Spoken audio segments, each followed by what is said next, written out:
Let's start here. So we had already given an introduction about these the hot strip mill. Okay, and we were going through a number of configurations.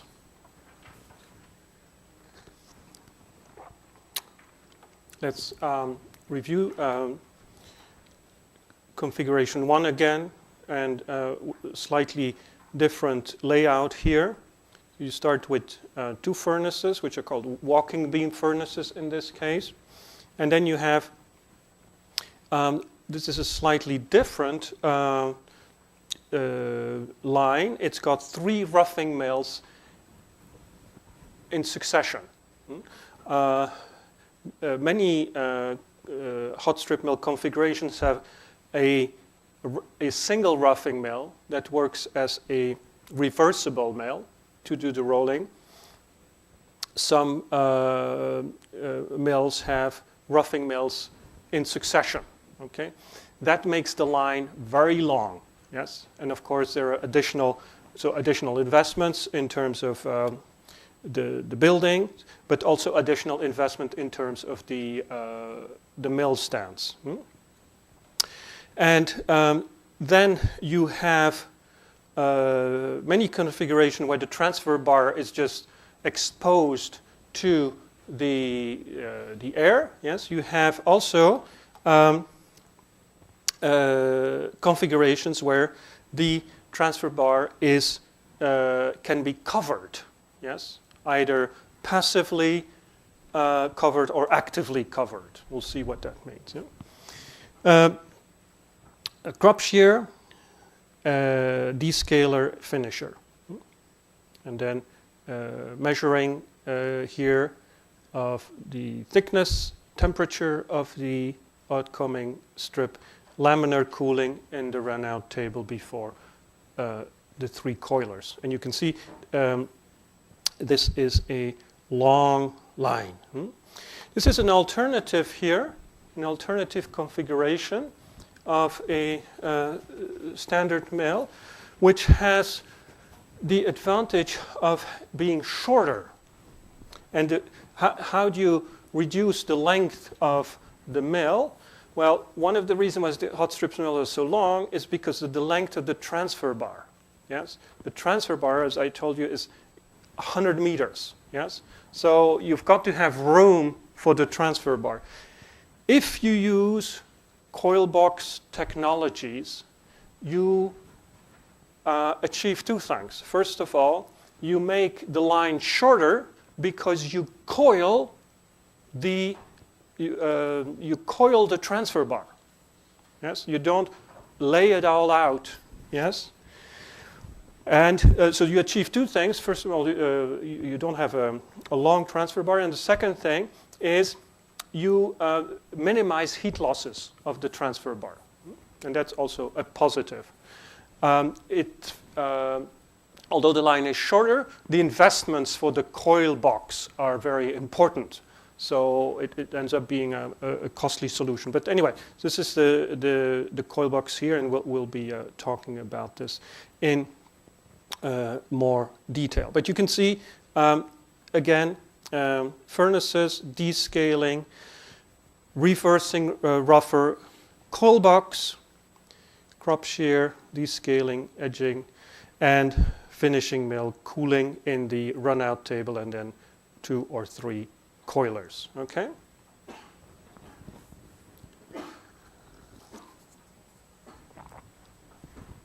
Okay, so that's some features here. So let's look at the different parts quickly. So the reheating furnace.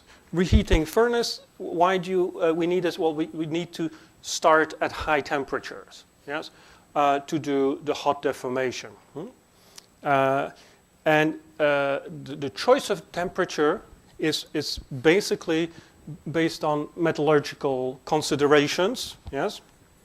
You want to have a homogeneous austenite, and you want to be able to do the processing. Yeah, so this is about, as you go through the line, you get pretty much a linear decrease in temperature, yes, of the material, yes, and you want to make sure that you end at the right temperature, at the finishing temperature. It's called the finishing temperature, and that temperature should be in the homogeneous austenite range, so that you can carry out the cooling and the transformation in the Renault table and coiling in the coil. Okay, so let's start the types of reheating furnaces. For strip products, you have what we call walking beam furnaces, pusher type furnaces, and tunnel furnaces. And tunnel furnaces is a type of furnace that's referred to, that's used to in mini mills, like a CSP line, which we'll have a separate session on that, so mini mill. So what you usually have are walking beam or pusher beam furnaces, and the current technology is walking beam furnaces so that you avoid damaging the slabs. The furnace, what can we say about the heating zones? Well, the slabs, remember, they'll be at very high temperatures. Yeah? And so you have to put them on something, right? And well, you basically put them on what we call skids. Yes? And those are water, or rather steam-cooled rails, yes, that are internally cooled. Yes? Because they're cooler, yes, they will leave marks on the slab, which we call skid marks. Yes. These marks can be very pronounced if you have a pusher type reheating furnace, because in a pusher type furnace you basically push the slab across through the furnace over these rails, and you leave a trace on the slabs. And we'll see that even though this looks like it's not a very, can't possibly be a big effect, it actually has a big effect on the product. These furnaces are heated with heavy oil or with LPG because they are working around the clock, and so you choose the least expensive heating method.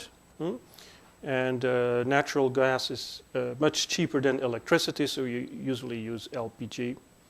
It has 3 zones: preheating to 600, heating to the high temperature, and then a soaking where you homogenize the slab temperature. So this furnace is at ambient, so you've got a lot of thermal oxidation, and you form scale. And that means a loss in yield, because you've just made steel and now you're turning it into iron oxide. So it will cost you in terms of yield, it will cost you in terms of having to remove this oxide and then to recycle it in the process. So the scale that you form, how much of it, what type, etc., is related to the steel composition, and that you can't really change very much. You will form, of course, more scale at higher temperatures, so that's why you don't have extremely high temperatures. You prefer to work at slightly lower temperatures.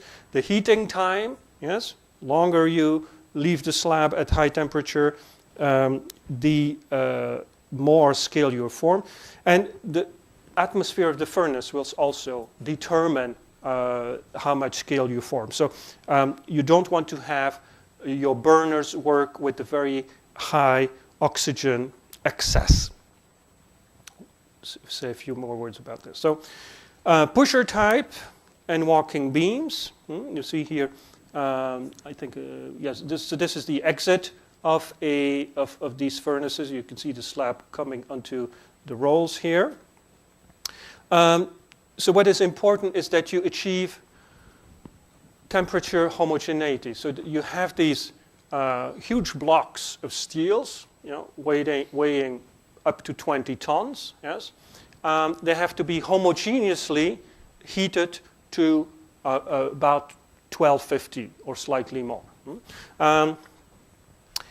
You charge them at ambient temperature, yes, and they usually stay in the furnace for 2.5 hours. Yes, that's a typical residency time.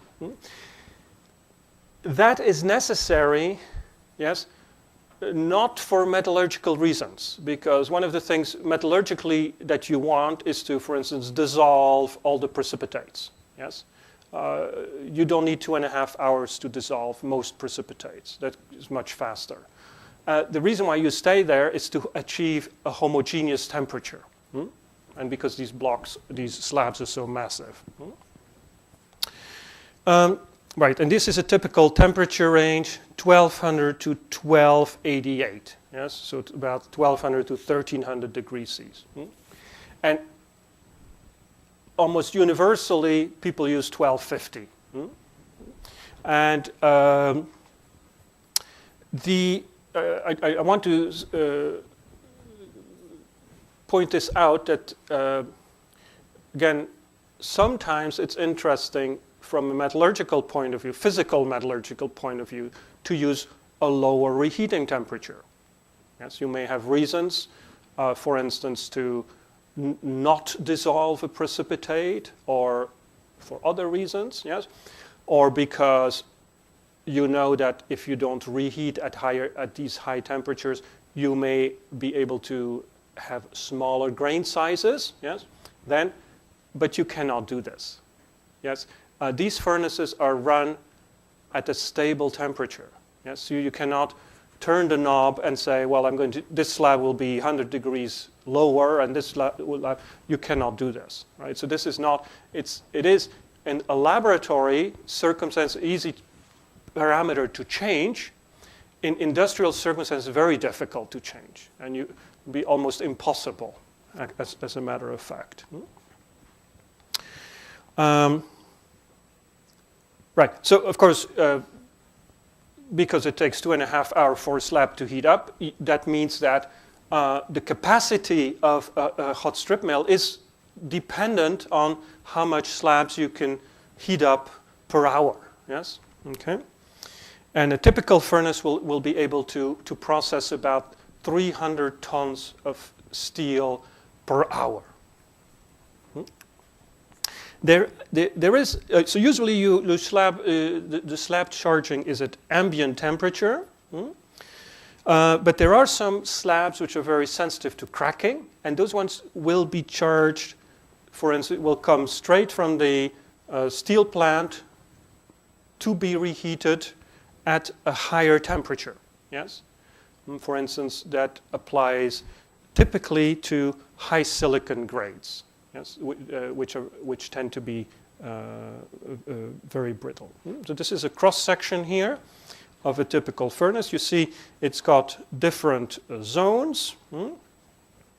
And this has a pusher. That means that the slabs are brought in here, and there is a mechanism that just pushes a new slab in, and out comes the one that's in the dropout zone. Yes. So you have preheating, heating, and then homogenizing parts of the furnace. Of course, because you heat here, there's a lot of waste heat, and that is recuperated in a recuperator. So typically, you have some sizes here, about 30 meters, a convection zone, that's the first zone here, a heating zone of 9 meters, and an equalizing or soaking zone of 8 meters. So in total, about a good 30 meters. So these are large units. This is a walking beam furnace. So there you basically have a mechanism whereby you move the slabs through the furnace with a walking beam system. So you have a slab here, yes, and it rests on these skids, yes, on skids. And then there is a mechanism here, yes, that goes like this, and goes up, yes, picks up the slab and moves it ahead and drops and puts it down again. Yeah? So the slabs are not pushed against each other, yes, and they are not so they don't touch each other, and they're not pushed across the support skids. So there is less damage to the surface of the slabs. It's more expensive, of course, because you need to have this mechanical system in operation at high temperature. Yes. Let's have a look at what's happening inside a furnace. Yes. So we've got our slabs here. Very high temperatures, so we have refractories on the walls of our furnace. Yes. And we burn heavy oil or gas. Usually it's gas, yeah? Natural gas. And natural gas, the main constituent is methane, yes? So, and we burn it with air. So that's the oxidizing. So what will happen, we have methane plus air, plus nitrogen, of course, in the air. That gives me CO2, that's the heat, yes? Water vapor, nitrogen and the same nitrogen we had originally, plus heat, okay? So the relative amount of oxygen to methane, yes, is important because that you can have a flame that is neutral, you can have a flame that's oxidizing, strongly oxidizing, or a flame that's reducing, yes? So when you have the exact ratio, there's an example here, you will have 10 volumes of air for 1 volume of gas. Yes, and the flame temperature here is close to 2,000 degrees. Yes, it's very hot in these furnaces, right? So 2,000 degrees. If you have an excess air, for instance, 12 volumes of air for 1 volume of gas, the flame temperature will be lower. Yes? Okay? Because some of the air, some of the oxygen is not used to produce heat. Yes? You can also have an excess natural gas, and then your flame is slightly reducing. For instance, 8 volumes of air, 1 volume of gas, the flame temperature will be lower. Why would you do this? Well, for instance, if you have a problem of excessive scale formation. Okay? Right, so how is the heat transferred? Yes, you don't actually directly direct the burners on the slab. Yes, you don't do that, right? So the heating is indirect. So you get radiation mainly from the walls, refractory walls of your furnace. Yes, convection. Yes, and radiation from the flame. Yes, okay, that's how you heat up the slabs. You don't have the burner actually burning onto directed to the slabs. So the actual transfer of to steel of the energy is about 70%, and you have a considerable amount of waste, heat, that's lost to the stack, about 22%. The reason why the slabs stay in this very hot atmosphere for so long is basically to homogenize the temperature, right? So if you look here, this is in the furnace. So you start with really cold slabs, yes, and they heat up to about 1250 at the exit. So the slab temperature increases gradually, yes, but the wall and the gas temperature in the furnace are very high. Okay. And as I said, the flame itself can be close to 2000 degrees C. So what are the energetics about a reheating furnace? Say you enter with 100% energy. You go through the reheating furnace. The actual yield is about 52%. I just said it was about 70%. The reason is because we can recuperate some of this of the heat that's not used. So we do have a way to increase this, but the direct transfer is about 52%. Heat losses to exhaust gas 20%. We lose some to cooling water and to heat that's transferred to the walls of the furnace, about 5%. This here, where does this heat loss come from, cooling water? Well, mainly from the skids. And the skids, we need to protect them from excessively high temperature, so they are water cooled, actually they're steam cooled, but so that's where this 10% comes from. Okay, so let's say a few things, important things about what happens metallurgically to the product as you heat up a slab. Well, the most important things that happens to the microstructure is very strong coarsening of the grain size. Okay, so this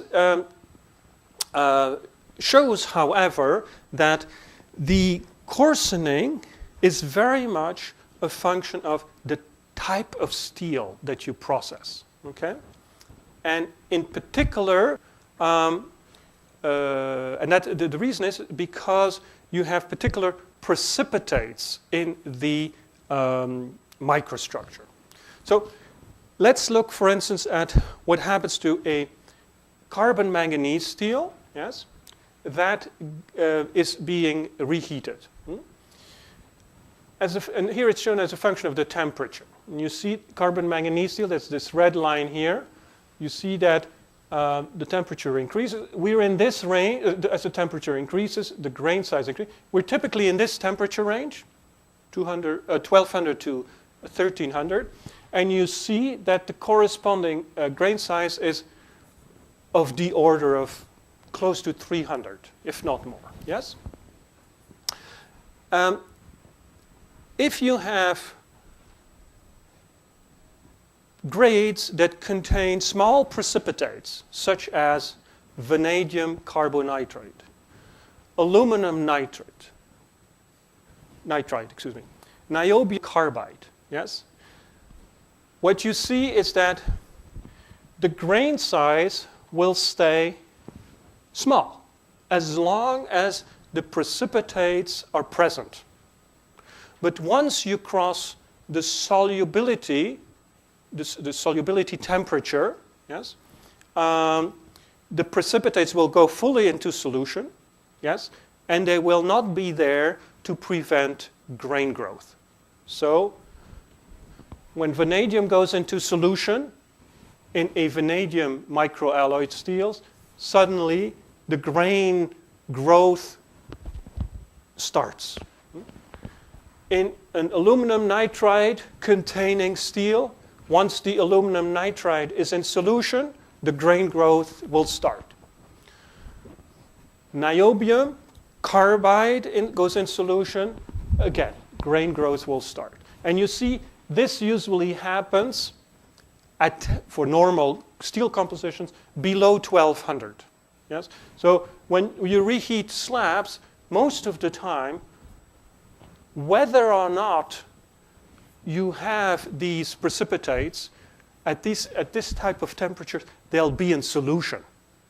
Yes? And you'll have very coarse grains. Is that true for all the precipitates? Yes? Well, there's one precipitate in particular that doesn't go into solution, and that's titanium nitride. Yes? And that is what you see here, titanium. If you have a steel that is microalloyed with titanium, yes, that titanium will form extremely stable titanium nitride with a very low solubility. So the solubility of titanium nitride is very low. Yeah.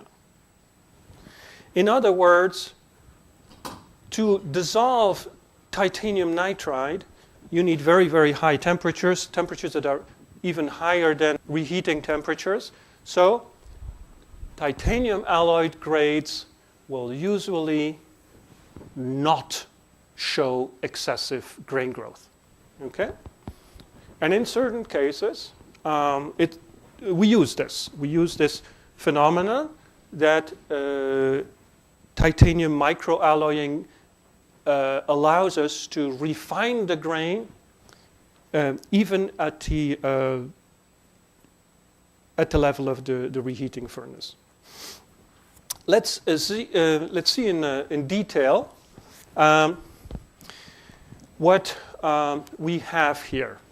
So this coarsening, of course, coarsening of grains is a dynamic phenomenon, right? It takes time, yes, and so it's dependent on the temperature, it's depending on the time, and of course it's depending on the specific composition, yes.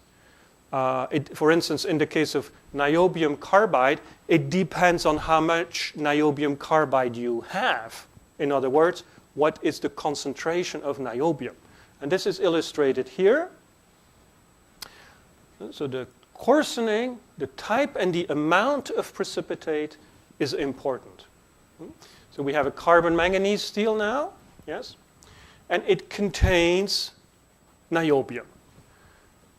We have three. One contains 100 ppm, one contains 500 ppm, and one contains about 1,000 ppm. And you can see, of course, that if you have only 100 ppm of niobium carbide, that niobium carbide will be dissolved, yes, at lower temperatures, yes. You remember why is that? Because so this is niobium. This will be niobium, carbon. This is your solubility line, yes?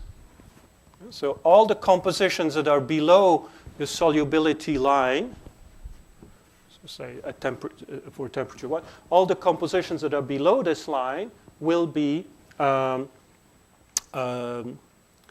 in solution, yes?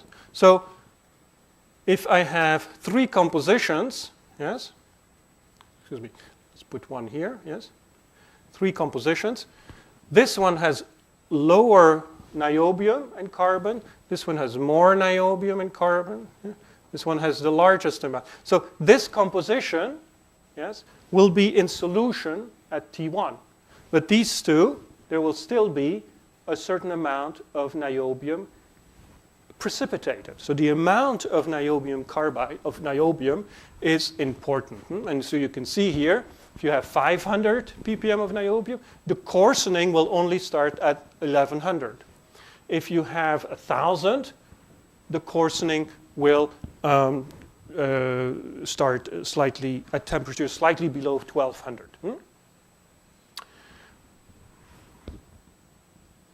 Again, 1,000 ppm of niobium, for your information, is a relatively large amount of niobium. Usually in microalloyed steels, we have about 500 ppm, 400 to 500 ppm. So that means that in a niobium microalloyed steels, which when they are reheated, the niobium is fully in solution, yes, and will have coarse grains, yes.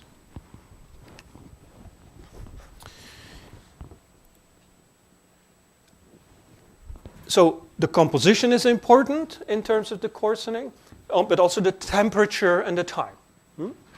Okay, so what you see here is the grain size again, but now it's plotted as a function of the time. Yes, and there are three curves. There is 950, yes, 1050, and 1150. Okay, so you see that the grain size, if you reheat to 950, nothing much happens. Yes, the grain size coarsens a little bit. Yeah. We have typical reheating times 2.5 hours. Yes, on this scale, right? So you don't keep slabs in for 10 hours, right?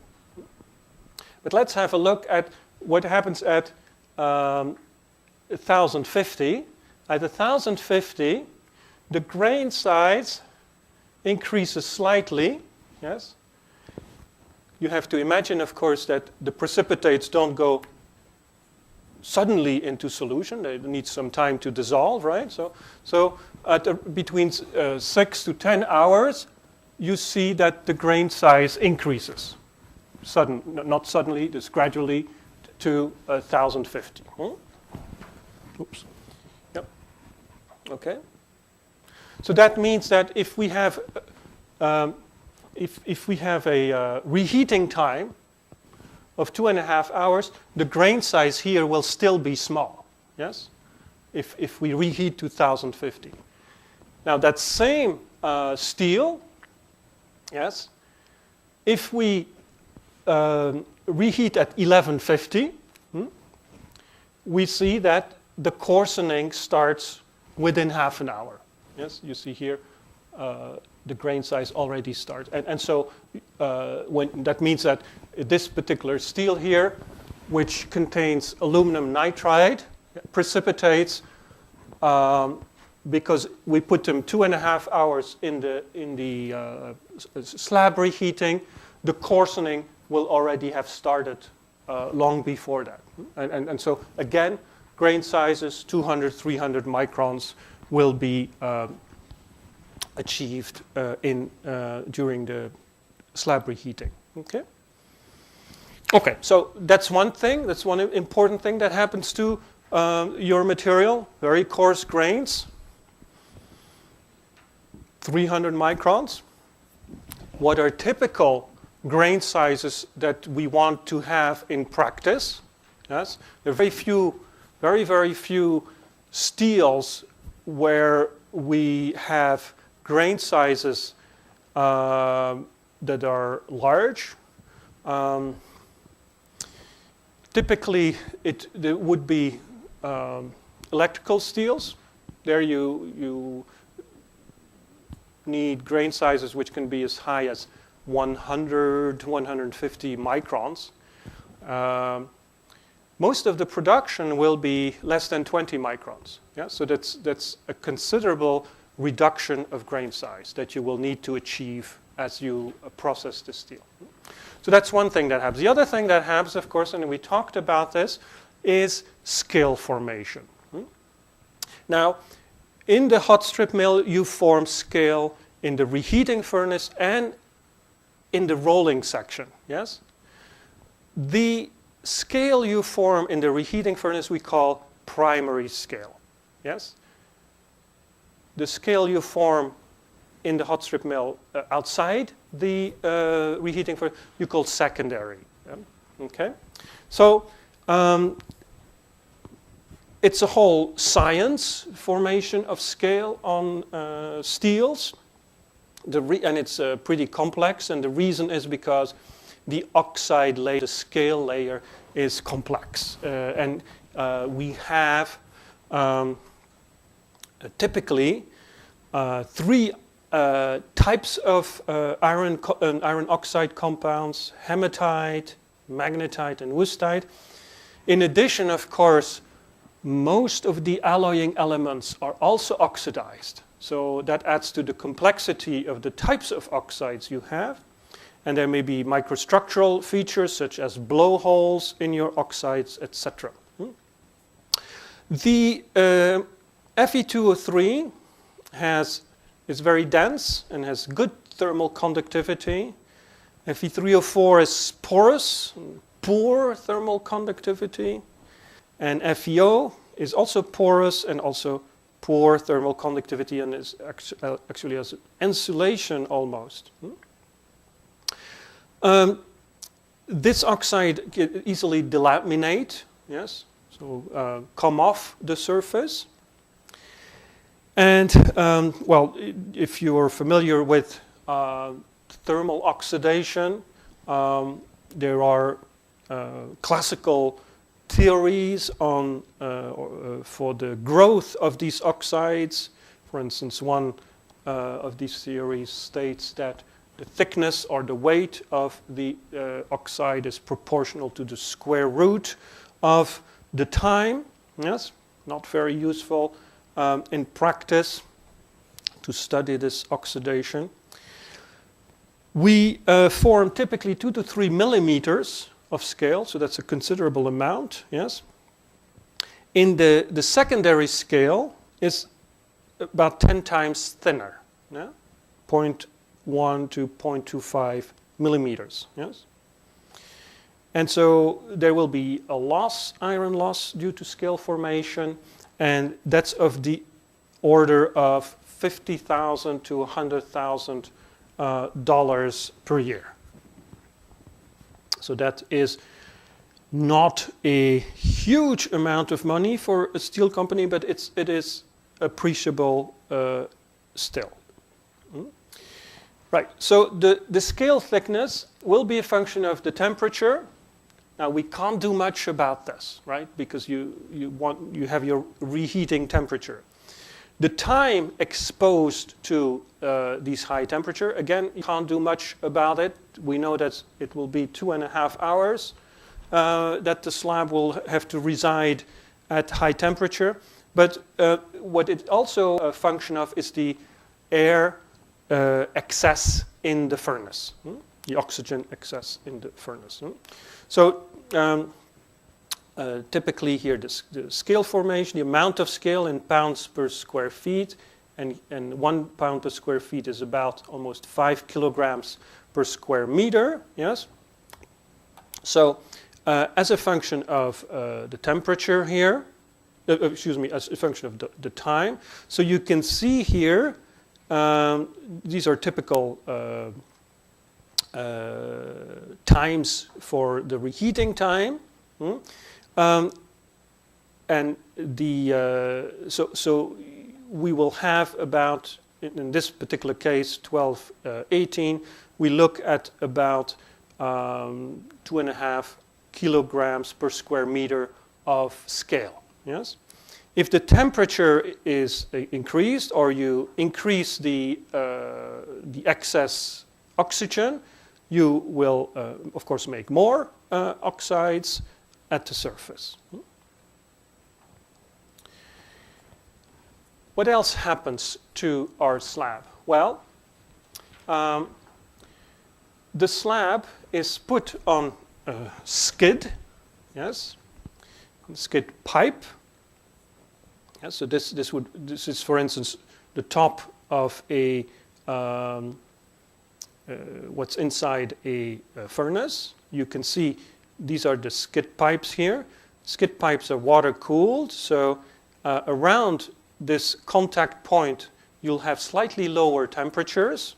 Yes, and of course the skid pipes, the distance between the skid pipes, it may seem like not very important thing, but actually the skid pipes will determine how short the maximum or the minimum length of slabs that you can process. You cannot process a slab that will fall in between the skids, right? Obviously. And of course, the size of the furnace will determine how long the slabs can be. Okay? Some practical things. Now, the skid pipe marks will leave what we call a thermal profile on the slab. And that's why we use isolated skid pipes, yes? But still, we get thermal marking of the slab. And this is really interesting. This thermal profile stays on the material. Yes? This is an example here of the thermal profile that you get from a slab, yes, on the bar. Yes, so the material has been rolled and is a bar now. You see the thermal profile. Yes, and after the finisher, yes, you can still see the same oscillation, the same thermal profile, due to these skid pipes. Yes, okay. If you look at this, you'll say, well, what are we looking at? Well, this is in Fahrenheit, so I would have to recalculate. And Fahrenheit tends to be, so it's not 20. What I want to say is that here you see it's about 50 degrees Fahrenheit. In Celsius, it's much smaller, but at this stage, you'll have to forgive me, but I didn't. So it's a number, you know, a few tenths of a degree, yes, that you oscillate, and it means that the properties of the steel vary also with this oscillation, yes. So, and this brings us back to what we were discussing yesterday, is when the temperature changes, the properties of the material change, yes, and when the properties of the material change, your strip thickness will change, right? So, and that's one of the reasons why it's absolutely essential to have gauge control on mills, because temperature differences would always result in gauge inhomogeneity. And of course, not to speak about possible metallurgical problems. Important things in the slab reheating, yes. Burned steel surfaces, yes. Slab should never be exposed directly to hot flame, yes. Very silly, yes. Because, why is that? Because the flame is very hot, 2000 degrees, right? So what happens? The oxide, yes, you see this is the iron oxygen phase diagram. You see here, you see wustite and magnetite and magnetite and hematite here. Okay, you see that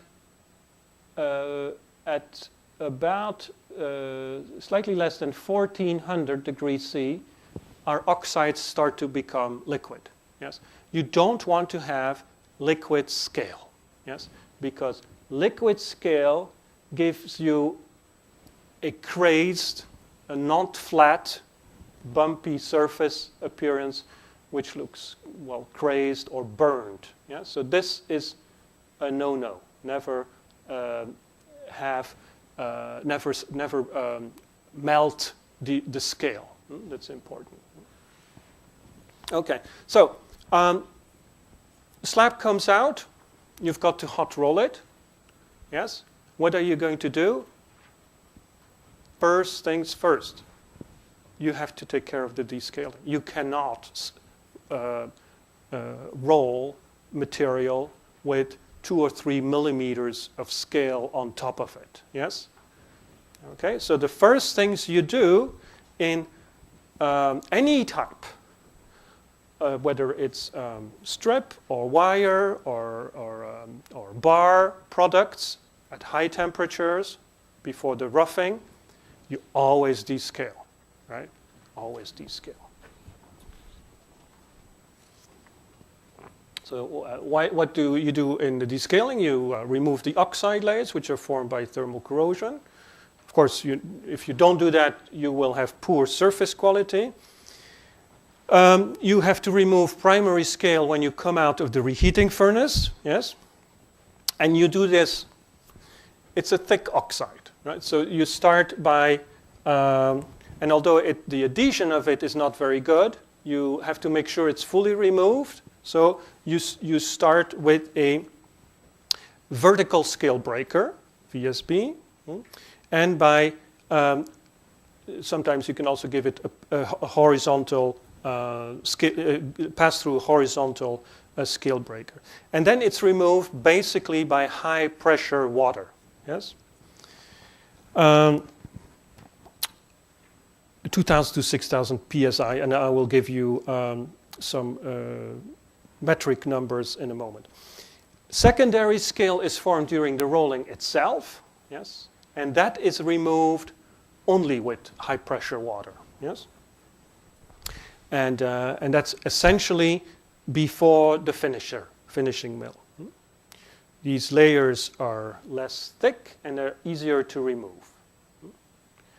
Finally, when we coil the material, yes, we will also form scale, yes, in the coiled material. That scale will also need to be removed, yes, but we'll do that in a separate unit, which is called the pickling line, yes. Okay, and so we'll talk about pickling separately in a moment. So here, this is a vertical scale breaker. It removes primary scale. So what you see, this is the slab here, and here you see a roll on the side, yes, and there's one on the left and one on the right, and it basically rolls the sides of the slab, and it basically cracks the scale to make it easier to be removed. In addition, this vertical scale breaker is also an edger.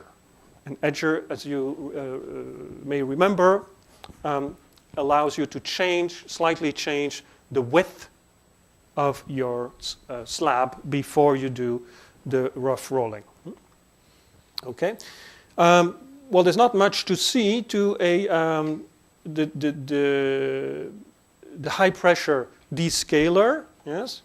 So this is seen from the descaler from outside. Yeah? Obviously, everything looks very rusty and of these units because there's lots of iron oxide. Yes, it's one of the reasons why hot strip mills are not very nice to visit. There's always a lot of very fine iron oxide flying around. Yes, and you see, so you have headers. That's where the water, high pressure water comes from. You have pinch rolls. That's to avoid that a lot of the descaling water is sprayed everywhere. And you also have, you have to descale on top and at the bottom, right? So you have here the descale headers. Okay, and so if you look at the inside, so that's from the outside, you don't see much. You just see the hot strip coming in and out, yes? So you have top sprays here, top sprays that spray on the top and on the bottom of the strip, and the water is. It's one of the reasons why you use a box. You have to recuperate the water, right? Because water costs money, and you recycle this water. Yes. There are developments in the area of descaling. Why is that? Well, the trend in descaling is to use less water. because the treatment of descaler water is expensive. You need to remove the particles, you need to recycle it, and the smaller the volume is that you have to treat, the less expensive. So you want to have very efficient descaling. That's one thing. The other thing is you want to have the space where you do the descaling confined, make it small. So in particular in mini mills, yes, they use rotary descalers, yes. And there we instead of having stationary sprays, you have sprays that rotate at very high speeds, yes, and very high water pressures. They're very compact again. You can see here this is a unit before it gets mounted, yes, and you have two of these rotary arms on top and the bottom, and left and right. Very high descale efficiencies and low temperature losses are the advantage of this technology. You don't tend to see them in conventional hot strip mills. You tend to see them in compact strip mills. So where do we do the descaling? Well, everywhere where we start to roll. So you have your scale breaker, and you descale before the roughing mill, and you descale before the finishing mills. And there may be descalers in between the passes. Okay. Right, so what does 2000 psi mean? It's around 120 bars. These descalers, these are some parameters, descaler parameters before the roughing and before the descalers before the finishing stands. Yes, and there may be interstand descalers. Yes. And this is what they look like, these conventional. So you've got a header and then smaller tubes with spray nozzles at the end. Yes? Okay, good. Now, about the descaling. Some people think, yes, that you need a lot of water, yes, to descale.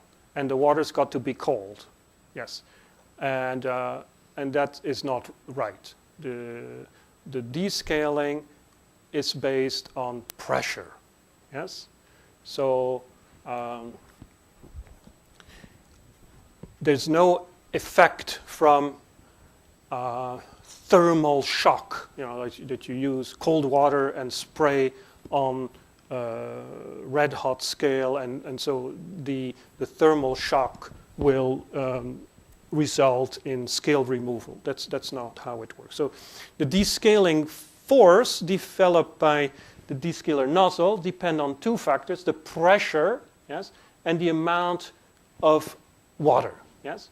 But if you have high pressure, you can reduce the amount of water and have the same efficiency. The effectiveness of the descaling depends on many things: nozzle angle, distance to strip, strip speed, lead angle, offset angle, etc.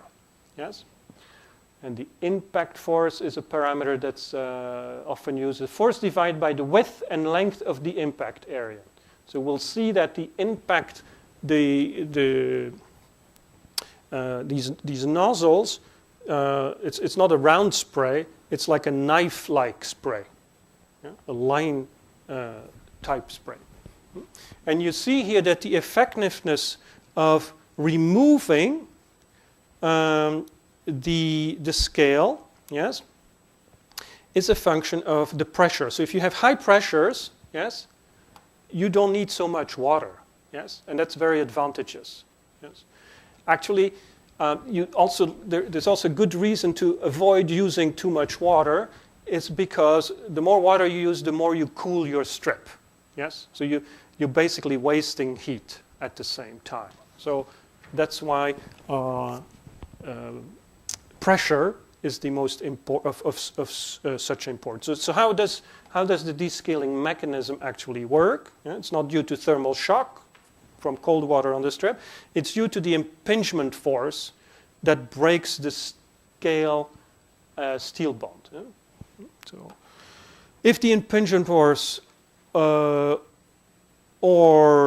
certainly when the water volume is too high, you get undesirable strip cooling.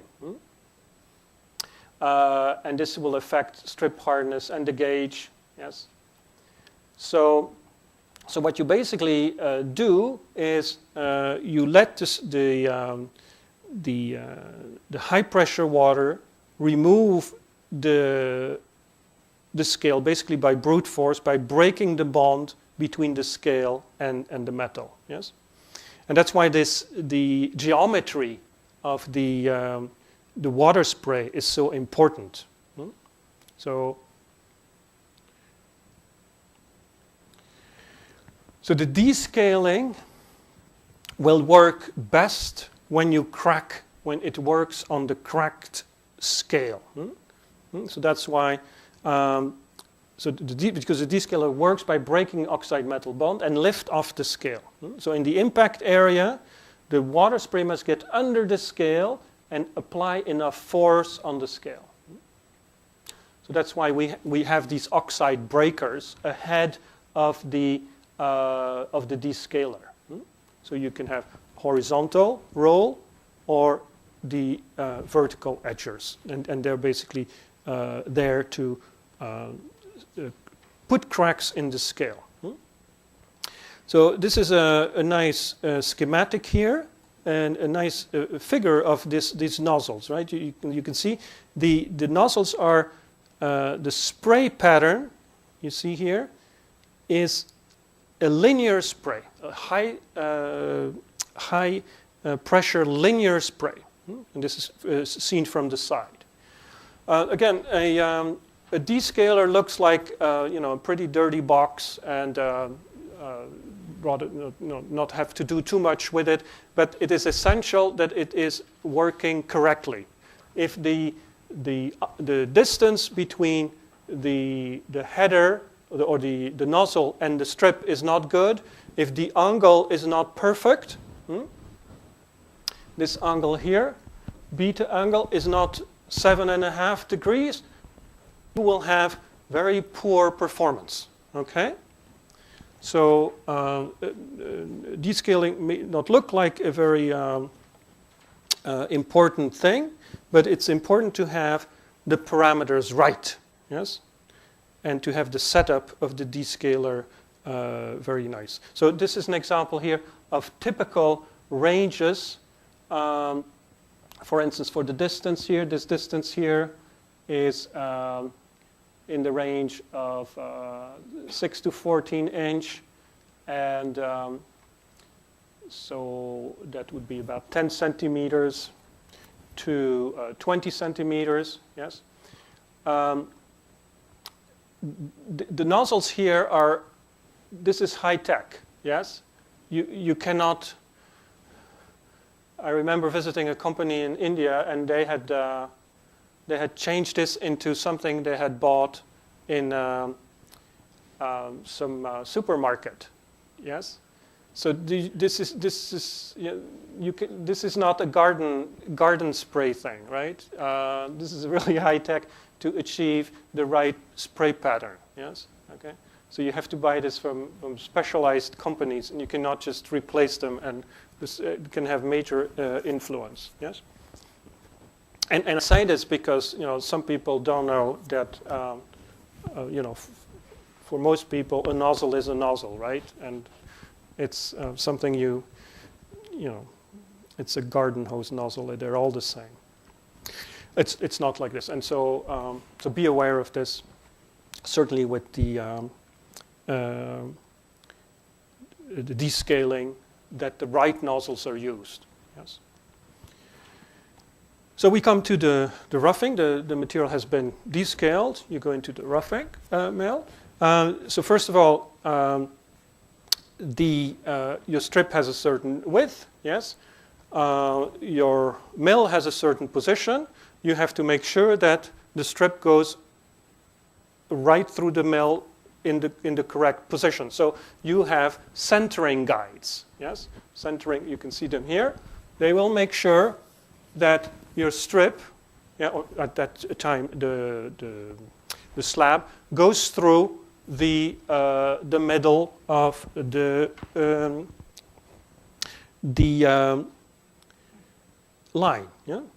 So okay. So there are a number of things that happen. Also, is as I would say, the vertical edger. So the vertical edger, we talked about it to say it can work as a scale breaker, but it also acts to change the width of the slab. The width itself is established at the caster, and the edger can control, give some variation in the product width. Yes, okay.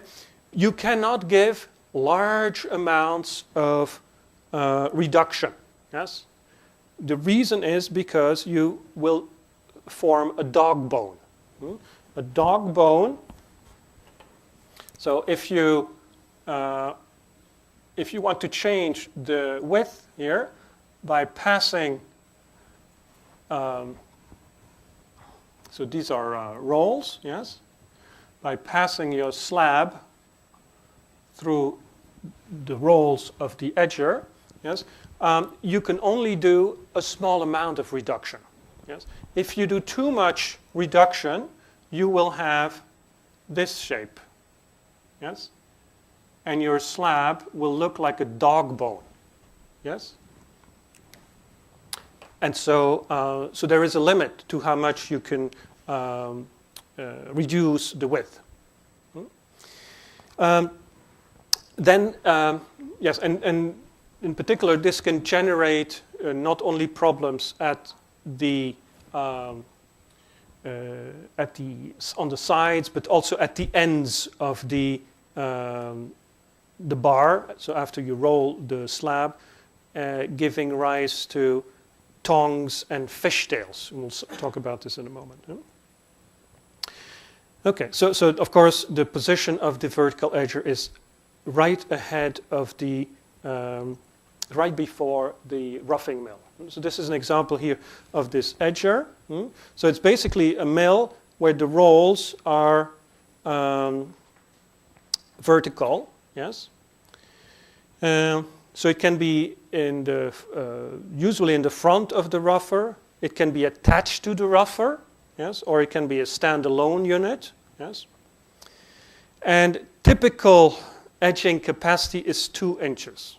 So 2 inches, that's about 5 centimeters. So that's about the amount of change you can give to the width. So it's not very much. Yeah? And this is an edger here. Yeah? Okay. Okay. So so what you usually have with the edger, so the edge, this is seen from the top, right?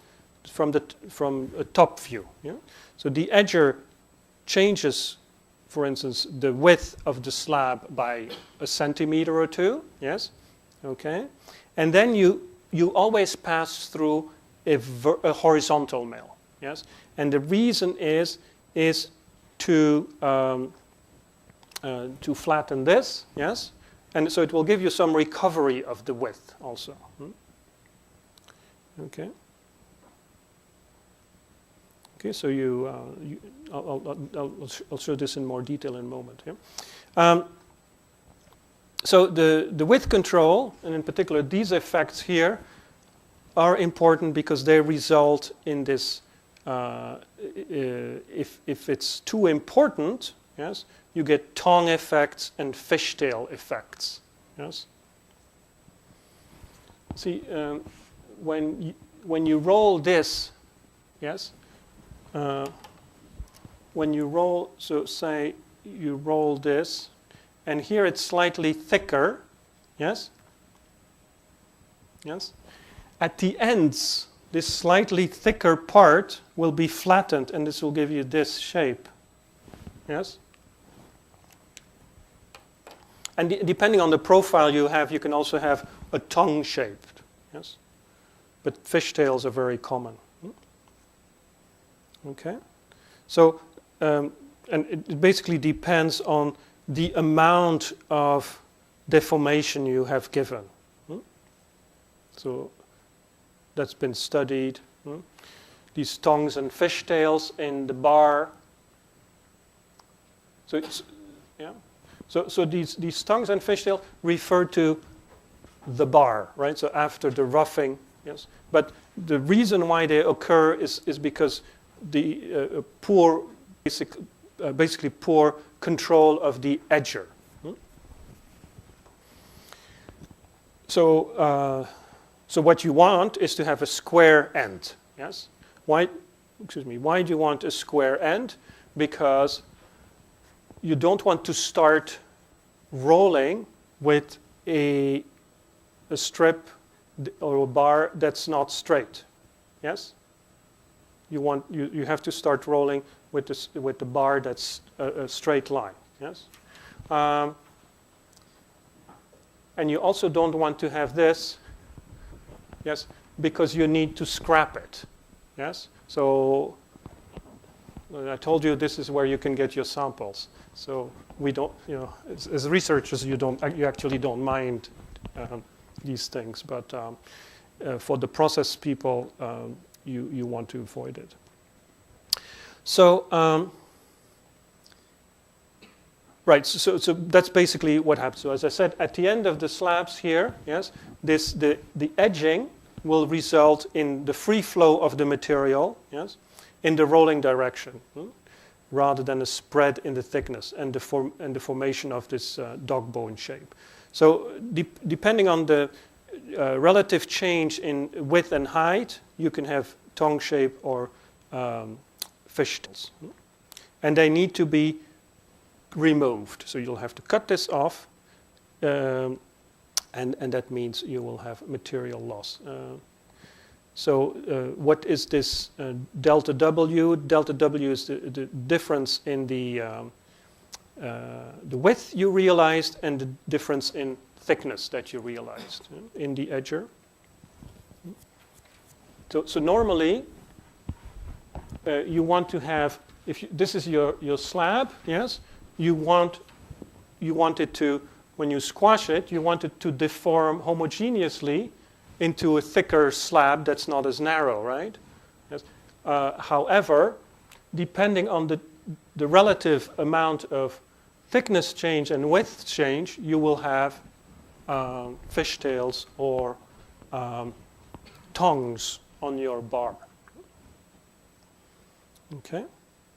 So this is, in more detail, this vertical edger. So you basically have these grooved rolls. They are here. You see them here, yes. And of course you need to position them. So you have force cylinders that press, and everything is horizontal. And they're driven, yes. So you need a motor, spindle, a motor here, a gearbox, a spindle that goes from the gearbox to the roll.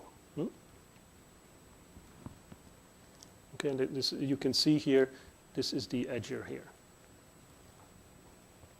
Okay.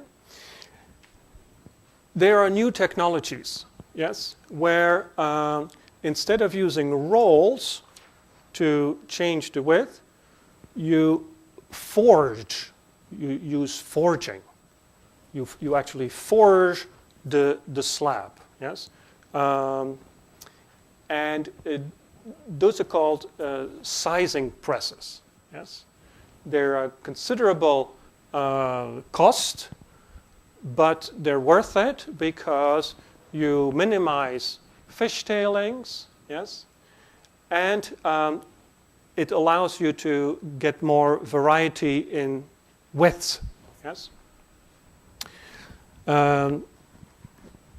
and that's important for because the inventory, the slab widths that you have to produce, you can do with only 4 to 5 slab widths to cover all the widths you need to produce, right? So that simplifies the processing. Right, and so again, and you don't have as much loss. You don't need to cut off material so much to remove the fishtails or the tongues. It's costly, and of course that is an issue. So, but what you do is basically, instead of rolling the edges, you forge the material. Yes. Now the problem is when you forge, the good thing, the easy thing with rolls, yes, is that the product can move. Yes. When you forge, at the moment you hit the material, the product moves. Yes, it moves through the line. Yes. So that's why this sizing press has to be a flying press. So it's got to hit the material and move with it. Yes. So the product continues to move. Yes. And it basically, as I said, it's a forging operation. Yes. So you work with an anvil, and the anvil is shaped. Yes, has a particular profile. Yes. And every time the anvil hits the slab, yes, it will reduce the width of the slab and increase the thickness, of course.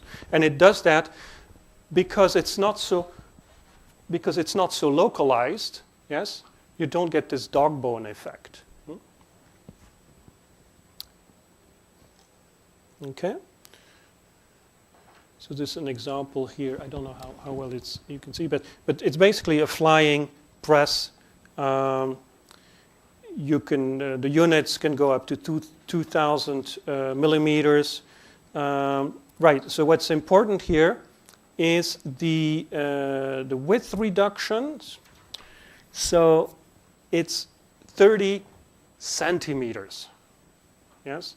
You remember when we're talking about the edge, the conventional edger, we're talking about inches, 5 centimeters. Here it's 30 centimeters, right? So we're talking about big difference, okay?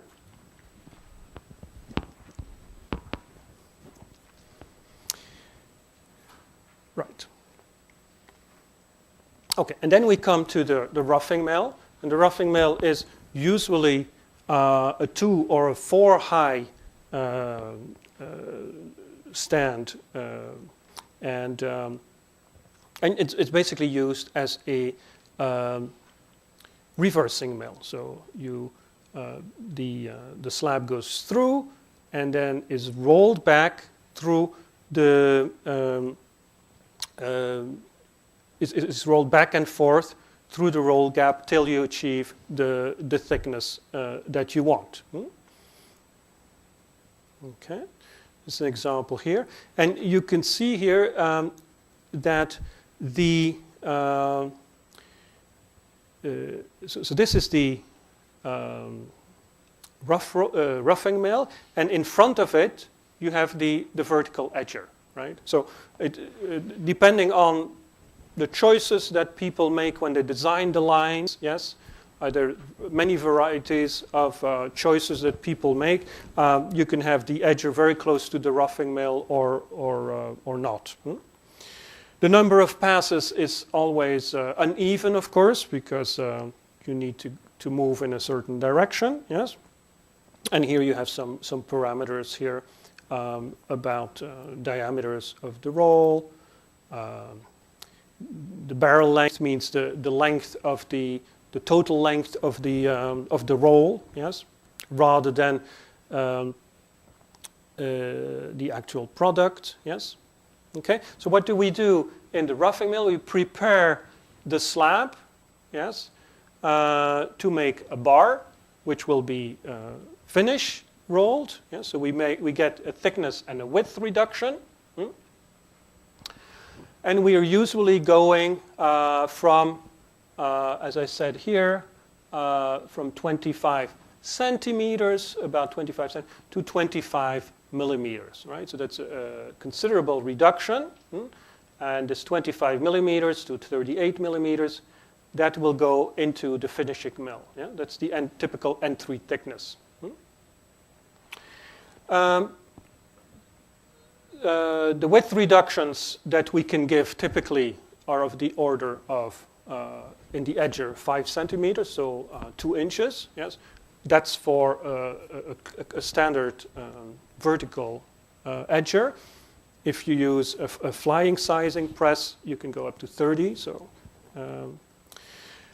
what we also need to keep in mind when you do the roughing mill is the temperature control, right? So we need to deliver the bar to the finishing mill at the right temperature, which is about 1050 degrees C, yes?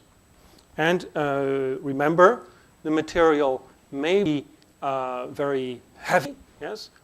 It is relatively soft at this temperature, so we want to avoid surface defect. Scale removal, of course, happens before the roughing, stable positioning, and then minimizing hook and camber. That is the general shape of the strip, right? If your mill is not well aligned, your strip can move this way, or it can have this shape or that shape. Yes, so that's what we mean with hook and camber. And of course, that's a nightmare when that happens. And we'll talk about this later on when we talk about profile of strip and flatness aspects. So usually, roughing mills are 2-high or 4-high types of mills. This is an example where a 2-high mill, you can see the slab passing through the mill. Here is the 4-high, so you have 2 work rolls and 2 backup rolls. Okay. And here you have an example of types of rolls, and for different conventional hot strip mills. I guess what is important for you is the diameter of the rolls, yes, and things like that. Okay, we'll talk in a moment about the fact that these rolls operate at high temperatures, so they're subject to wear, a lot of wear, and so you need to replace them. Yes, and the work rolls that are direct contact with the sheet need to be replaced every about 2,500 tons. Yes, so if you say that that we produce 20 tons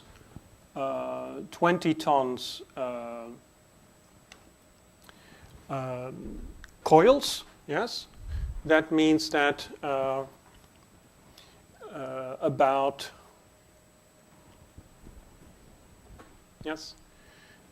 1,000, every 1,000 coils you need to make a replacement. Did I get this right? Yeah. Oh no, it's just, of course not. Excuse me. It looked a little bit too much here. Just 25. Yeah, 2,500. It looked too much. So yeah, that's more reasonable. Yeah. So every about 150 coils, you need to replace the work rolls. Yes. So that's actually rather frequent. Yes. The backup rolls too. They can stay about. These can stay about 1,000 tons. So every 25,000 to 30,000 tons of steel processed, they need to be replaced. Yes. Actually, we don't replace them. we reprocess the surface. Yes, we rework the surface, we remove the damage, and so you can use the same roll for a while, but not forever. Right. So so now we're out of the roughing mill. We made a bar, and we're going to transfer this bar to the finisher mill, to the finisher. So let's first look at temperatures again. This is a more detailed view of what the temperature variations look like.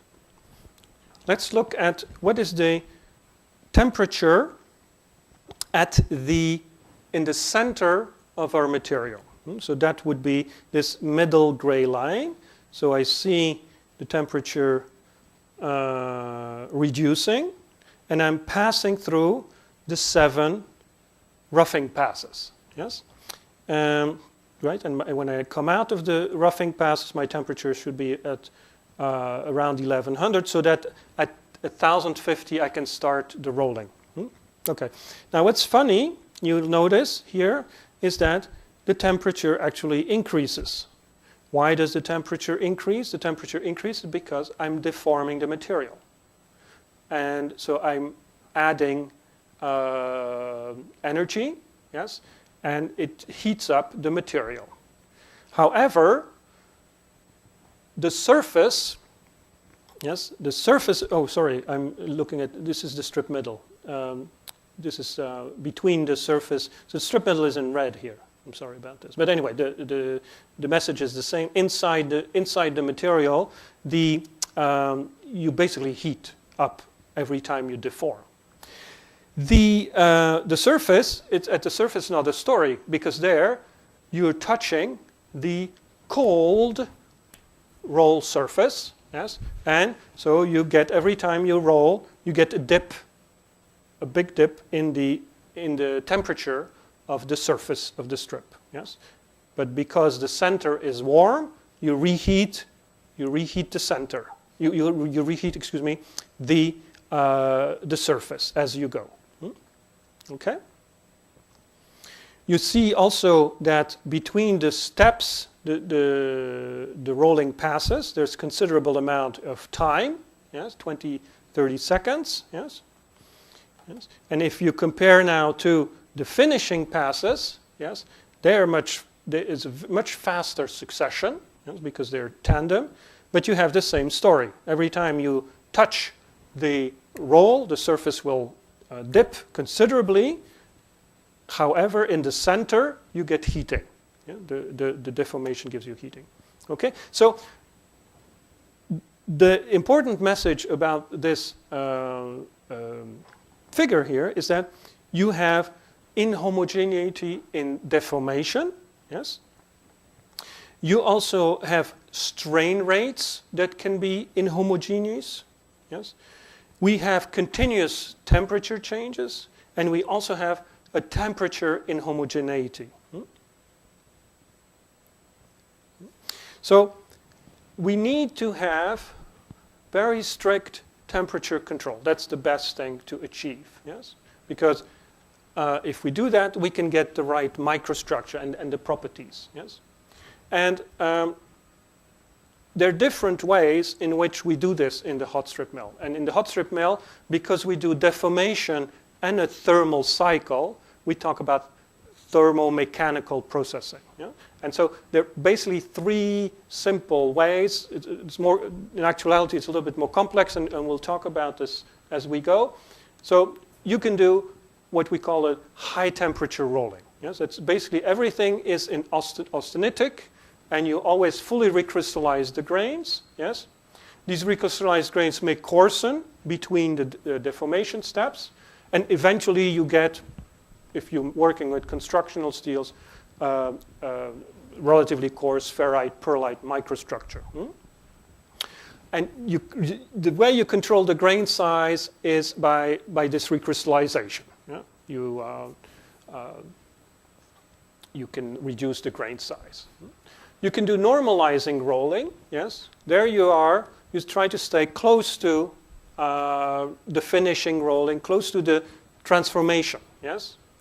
So that the austenite is fully recrystallized, but it's a smaller austenite grain. It's not as coarse. And then you have many types of different ways to do thermomechanical processing. And it's very important for plate steels, yes?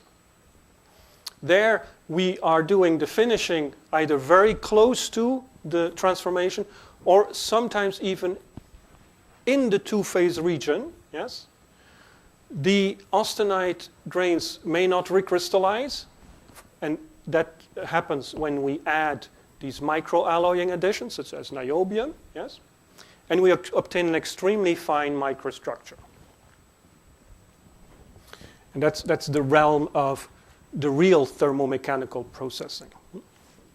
And this is very often combined with what we call accelerated cooling, so you do not get ferrite plus pearlite microstructure, but a benitic microstructure, or in some cases, martensitic microstructures.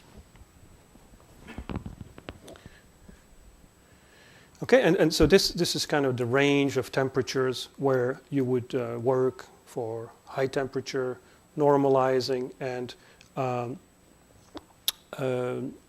so usually, you're in the normalizing range or in the thermomechanical range, okay? Temperature variations. So we already saw that in function of the thickness, there's a temperature variation. But there's also a temperature variation along the length of your material, yes?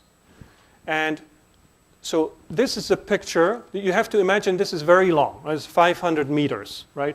But the image has been compressed, right? So it's compressed. And you basically look at the temperature distribution of a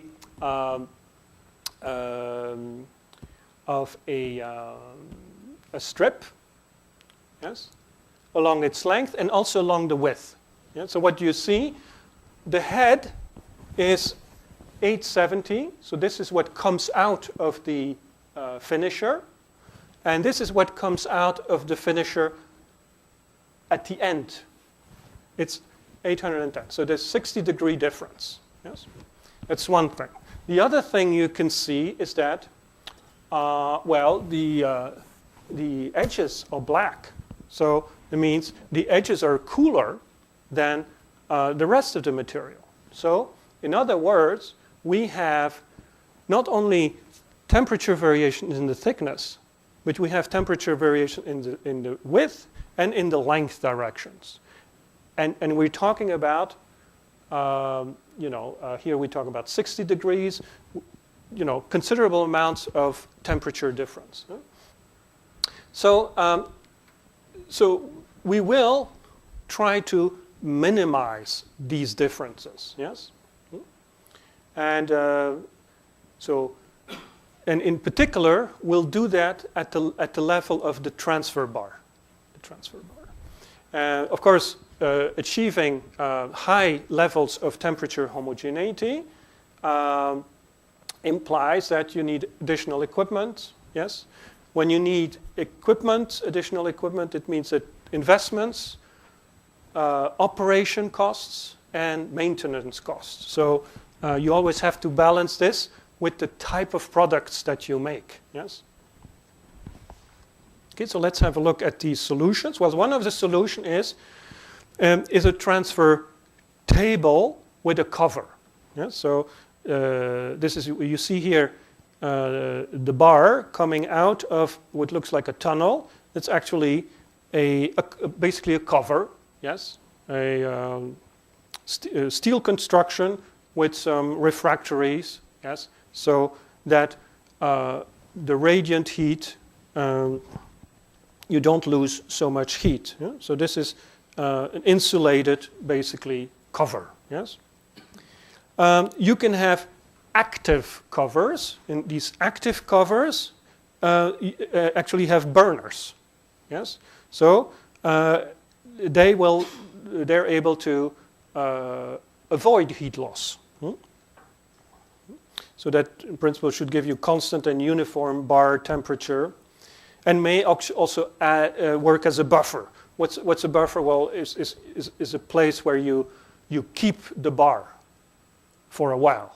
Yes, and if you have an active cover, you can keep it longer because there's no risk for less risk for large temperature losses. Okay. Again, typical temperatures for the start of the rolling is 1050. Yeah, 1090 here. Okay. And the new technologies are the coil box technologies, because the coil box technologies are really, really good in homogenizing the temperature. And the reason is very simple. If I have a bar that's 100 meter long, yes, that's 23 millimeters thick and 1600 millimeters wide, yes, I have a surface exposed of 325 square meters, yes? That's a lot of surface where you can lose heat, yes? If I take the same bar and I roll it into a coil, the total surface is 11 square meters, yes? So the heat loss will be minimized, and on top of that, because I have a massive coil, I will have less temperature inhomogeneities, yes? And this is shown here, for instance.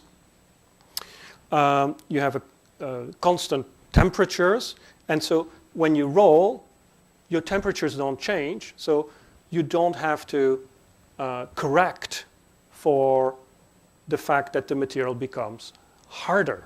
So for instance, if you have a conventional rolling and you measure the power, the rolling power, as a function of the time, yes, you have to steadily increase the rolling load because your material becomes stronger and stronger, yes? If you have a coil box, the temperature is much flatter, yes, and you don't have to increase the rolling load. There's no difference in rolling load, less difference in the rolling load from the start to the end of the coil, of the bar rather, yes? And this is a temperature measurement here, yes?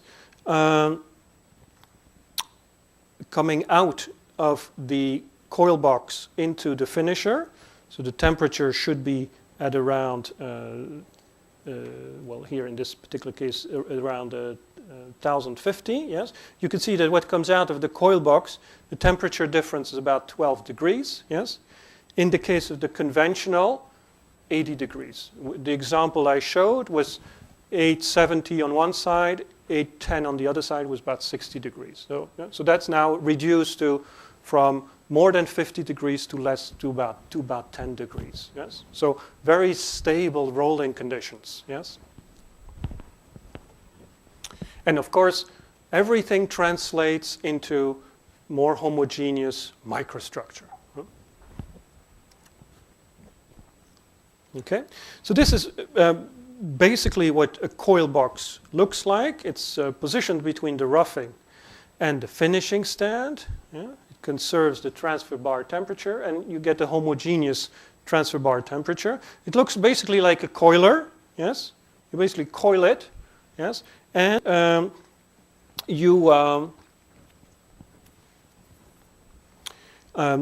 there are, by the way, this is a slide about this. There are, for certain high quality grades,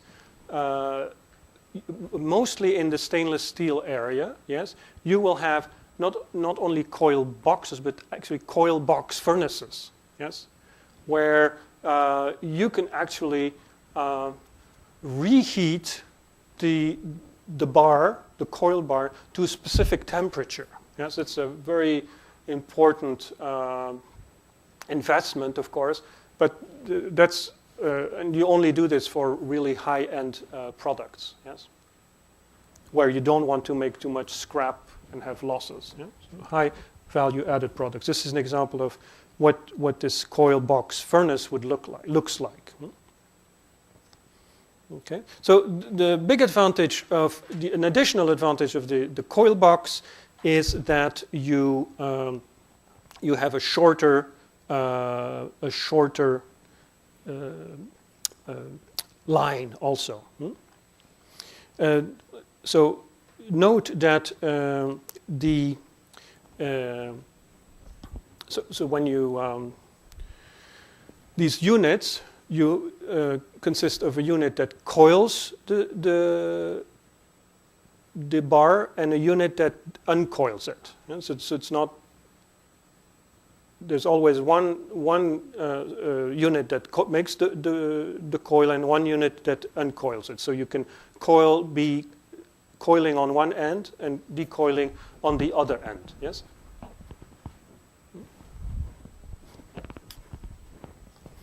Otherwise, you would keep the finisher, doing nothing while you're coiling this guy. Okay. Okay. So there is an increased productivity. Now, there are some interesting. So what you usually, the original classic mandrel, classical coil box has a mandrel. Yes. So a mandrel is basically this this axis. This bar here around which you form the coil. Yes. Now, of course, this metal here, this mandrel here, yes, is cooled. Yes. So that means that when you use a mandrel, the inner wraps are actually not at the right temperature. They're colder. Yes. So in order to avoid this, the latest coil box technology is called mandrel-less, yes, and so you wrap the coil without a central mandrel. Now, the big advantage of having a mandrel is that it's very simple then to transport the coiled bar from the coiling position to the uncoiling position, because then this bar just goes from this position to this position, and you're in business. If you don't have a mandrel, you need a more complicated system to transfer the coil from the coiling position to the uncoiling position. So it kind of gets rolled over these rolls here, and but the big advantage is that you have absolute perfect homogeneity in the temperature. You can have a look at this pictorial here that shows you how the bar is transferred. It's done very carefully because you don't want to damage the coil, and you don't want to it has to remain in nice circular shape. Yeah? You don't want to. Okay. Now, if certain people are very concerned about the fact that the edges of the strip lose a lot of heat and are cold, yes, and for the products where it's important that there is no edge cooling, yes, there is a possibility to mount induction heaters on the line. And basically, this induction heating, these inductors produce eddy currents in the strip edge, yes, and these currents will heat up the strip edge. So this is what it looks like from the outside. There's no strip going in. Yes, this is a edge heater in operation. It's basically non-contact heating method. Yes, and this is how it works. You basically have a magnet and a coil, and you generate eddy currents in the strip as it passes. The heating is very fast. Yes, so there's no problem with the fact that the strip is moving by. So this is some parameters here. And you can also reheat considerable thickness of material. Okay, good. So we've got this bar. It's at the temperature, at the right temperature and the right thickness. So the entry thickness about 25 millimeters, the temperature about 1050 degrees C, and you're ready to go into the finishing mill. The first thing you do is the bar will pass through the shears. The shears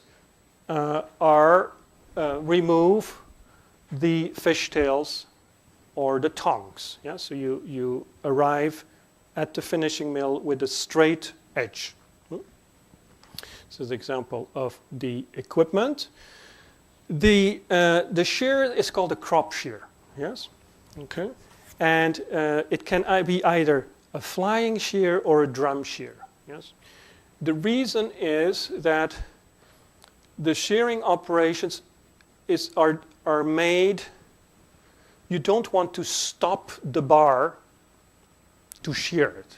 Yes, you cut you shear off, you crop the bar, excuse me, as it goes. Yes? So you have to have a flying shear that goes down with the bar and then cuts it as it comes by. Yes, that's why you have a flying shear, right? Or a drum shear, so the knives are on a drum, and as the strip passes, it gets cut. Yes, so the bar is not stationary. Again, why do we do this? Because we want continuous operation. We don't want temperature losses, etc. Again, this is a very simple thing, but it's very important. Yes, it's very important to have the right sheared profile, because if your profile is not correct, you may be damaging the rolls. Yes, so the sheared profile looks like this. Yes.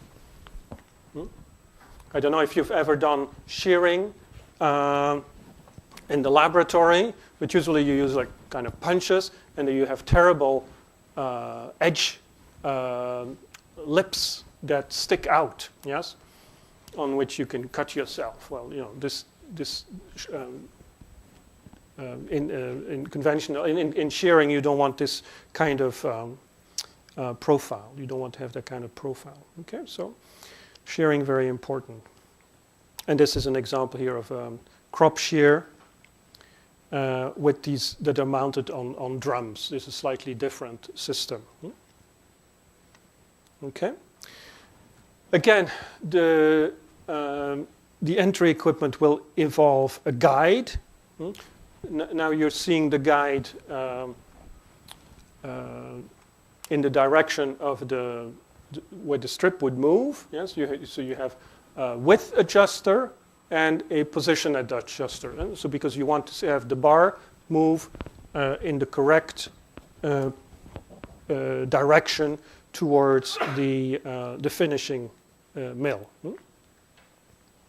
Okay. Right, so what do we want to do in the finishing mill? Require the finishing temperature, obtain the thickness, of course, maintain the width, achieve the profile. What do we mean with profile? Basically the shape of the strip. Yeah? And we want to avoid cobbles. Yes, cobbles are this kind of things. Yes.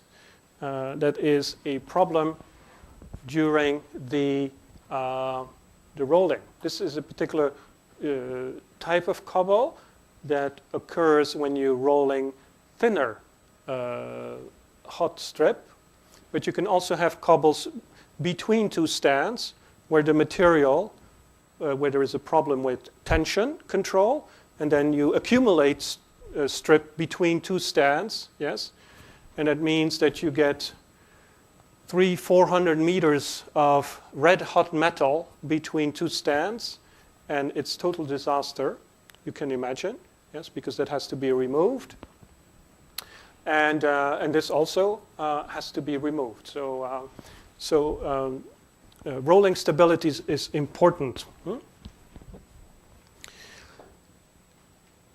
Okay, and there are lots of improvements in technologies nowadays.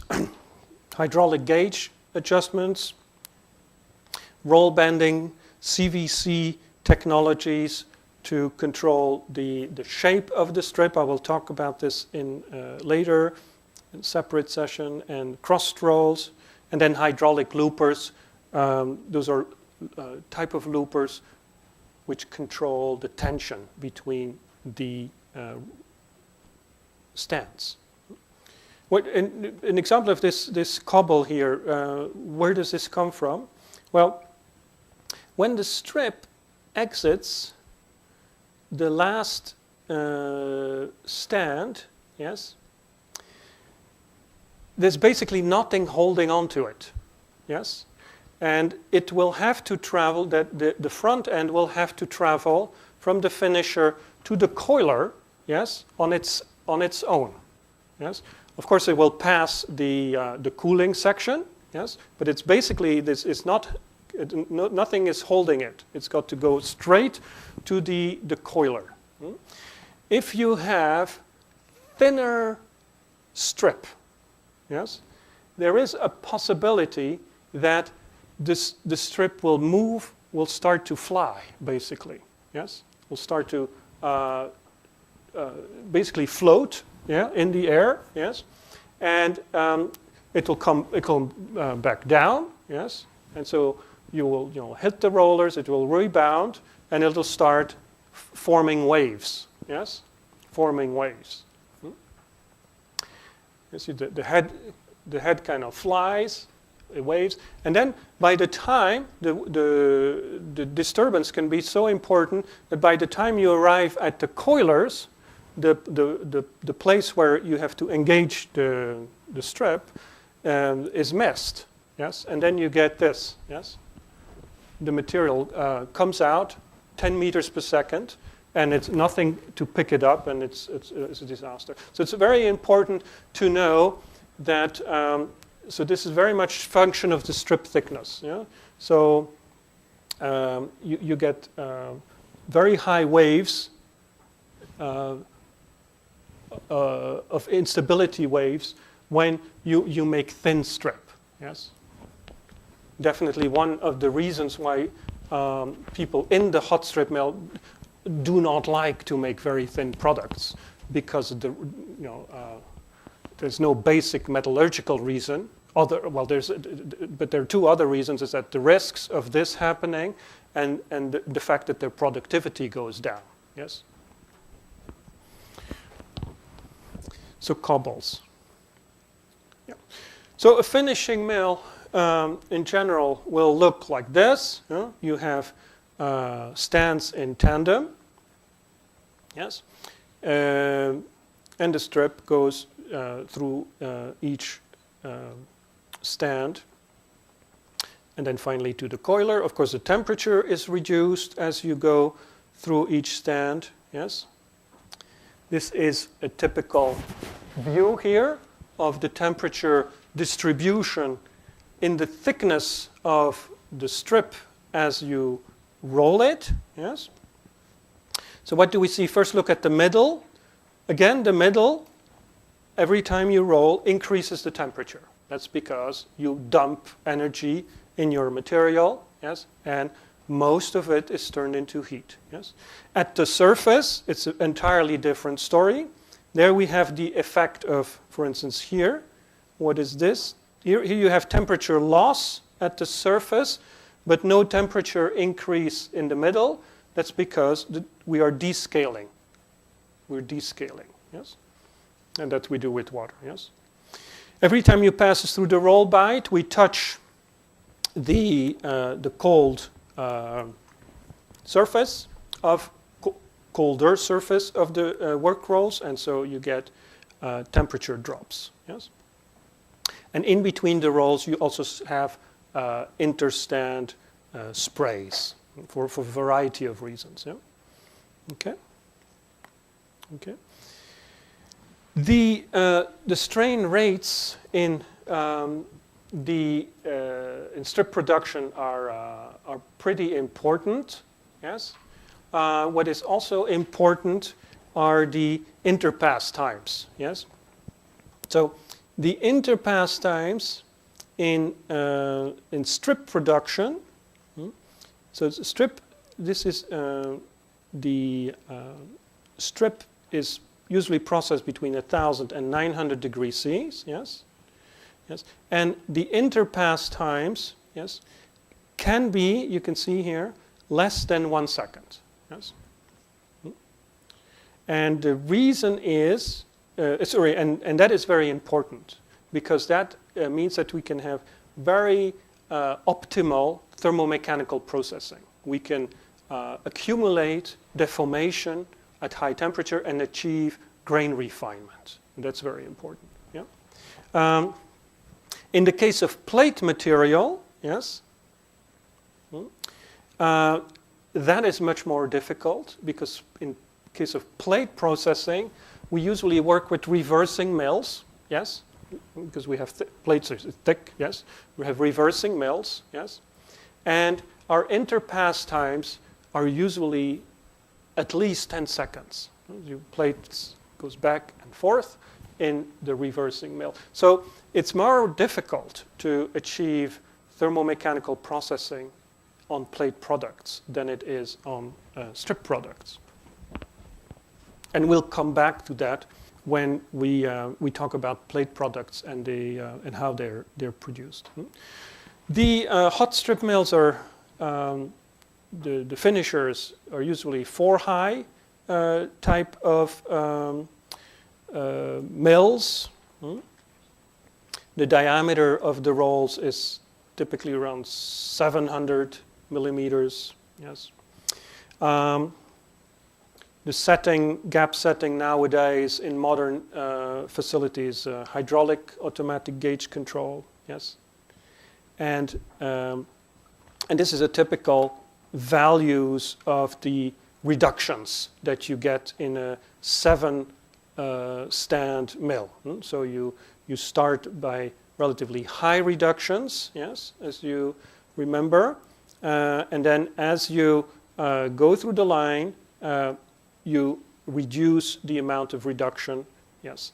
So what happens here is also interesting, is the speed of the strip coming in and coming out is very different.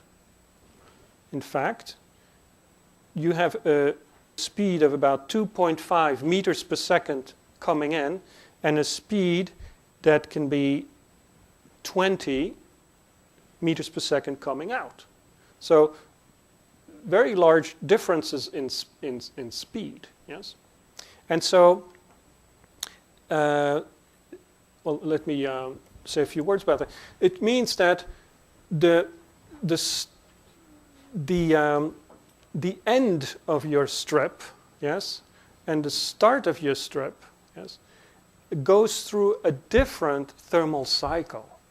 Yes, the end of the strip has a lot more time to cool. Yes. So even if your strip was perfectly homogeneous in the bar, yes, and even if your strip was, everything went perfect, yeah, still then, even if the cooling rate was the same everywhere, right? Still then, the end would always be cooler than the start, because it's got to wait. Yes, it's got to wait till all the material that goes before is processed. Yes, so it takes more time for the end pieces to go through the line, basically. So it'd always be cooler. So how do we work with this? Yes, well, there are ways in which finishing mills can address this problem, and that's called speed up. Yes, what basically happens is that the mill rolls not with a stable rolling speed, but with an accelerating rolling speed. Yeah? So you start to roll at relatively low speeds, and then you speed up the rolling, yes, so that you compensate for this time difference, yes, and again minimize temperature differences. Yeah? And so, of course, you can only do this if you have very clever models, mechanical and thermal models for your process. Okay. And again, it's something you don't see when you visit a hot strip mill. You know, the fact that there's a lot of intelligence needed to achieve, that you can use to achieve high product homogeneity and as a consequence, high product quality. Okay, so basically we've already talked about the basic structure of these mills. You have a mill housing, you have two work rolls, and you have a top and a bottom backup rolls, yes? On the top, you can have screw down, hydraulic cylinders to control the pressure, the load on the rolls, and the roll gap, yes? And on the bottom here, for instance, for this particular configuration, you have a load cell. Then you have, so this is the basics, yes? Very often, these you have systems here that will make sure that the rolls, that the strip profile is controlled. Okay, so what do I mean? When you're rolling strip, you have to imagine these are your work rolls, and here is your strip. Yes. And you remember the pressure is applied on the chocks, and in the chocks you have the bearings, yes, the bearings, yes, like this, yeah, and then your roll, yes. Because of this, there is a slight bending of these rolls, yes, and when the roll bends, that means that the material actually is not flat, but it has a shape, a profile, yes? And of course, you want to control this nowadays, very large, this is called crown, yes? Or it's a profile defect, as we say. Yeah? So you need to control this, yes? And there are different ways in which you can do this, but one of the ways in which you can do this is by compensating the bending that's given this way by having, for instance, this is one of the ways, the system that will cause bending in the other way, that will bend the cylinders in the other directions, yes? Yes, and so these bending cylinders are mounted in a specific case in what we call May-West blocks. Yes, and so these are basically hold the bending cylinders. Okay. Okay. There's a lot of equipment associated with a mill. In a mill stand, yes? Just to give you an idea of what you typically have on a finishing mill, you have cooling equipment, and there may be lubrication equipment. For instance, here, I want to point out a system here which is called roll thermal crown controller, yes, and these are special units that control what's called the thermal crown. Yes? What is thermal crown? At the same time as you're rolling and you're bending this, what happens? Yes? You're rolling a very hot piece of material. Yes? What happens when you heat material? It expands, right? So what does it mean? Is on top of having this expansion, bending, this part here of the strip, of the roll, will have a different diameter. It will be, because it's warmer, it'll be whatever the heating is. And the expansion can be different depending on if this is, for instance, a hot spot, a hotter part. For some reason, it's hotter than the diameter will be different. Yes, and so you will also have what's called thermal crown. Yes, so your profile will not only have a profile like this, but it will also have like slight differences, which are due to thermal variations on the roll surface. So how do you address this? Well, you address this, for instance, by having roll thermal crown control. So what is this? So if I look sideways, it's basically a header, yes, with lots, let me put it this way, with lots of nozzles, yes, lots of nozzles. And each nozzle controls the temperature of a segment of the roll. Yes? And so if you need more cooling there will be more water coming out of that particular nozzle. Yes? And that way you can achieve or minimize the effect of thermal crown. Very important in, again, to achieve quality. There are systems to blow oxides away. You have you may want to cool the strip in between the interstand. Of course, one of the things you absolutely need to do is also cool the surface of the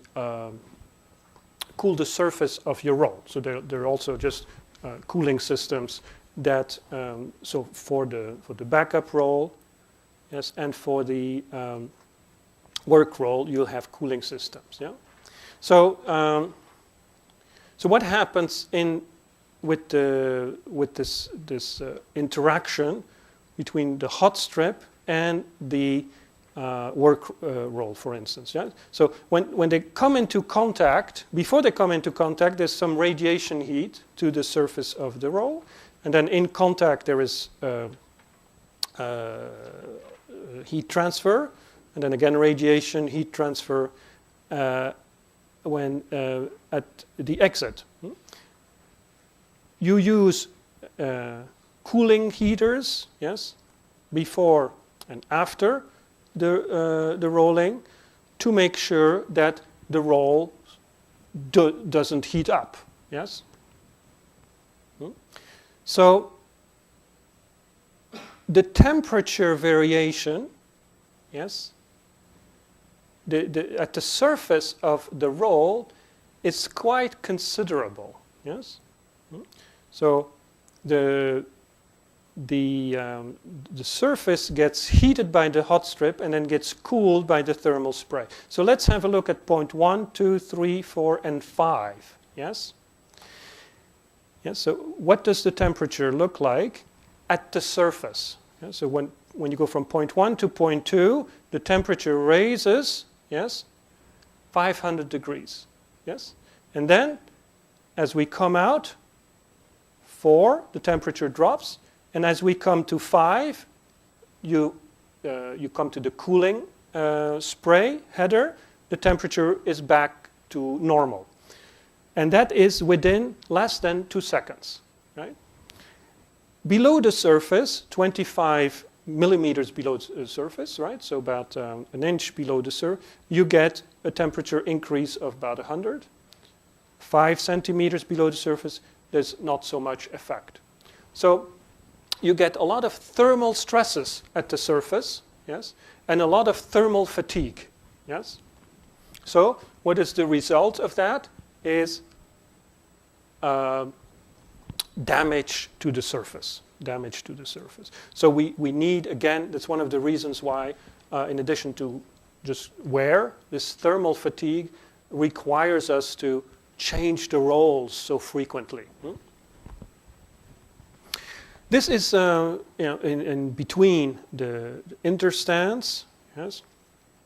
So you have, so the strip goes from out of one mill into the next one, and the strip tension is controlled by what we call a looper. Let's have a look into more details. Yes. So we have some cooling of the strip in between the mill, the two mill stands. Yes, and we have this thing called cobble guard. Okay, what do we have here? Cooling of the cooling headers here. Cooling headers that spray the water on the work rolls here. Yes. And the other thing that's important between those two mill stands is the looper. And the looper is basically the mechanism that controls the tension between those two successive mill stands. Yes, basically consists of a roll. Yes, and there is with a motor here. It is servo motor. It's pressed against the strip. Yes, so anytime. So you don't want in the mill.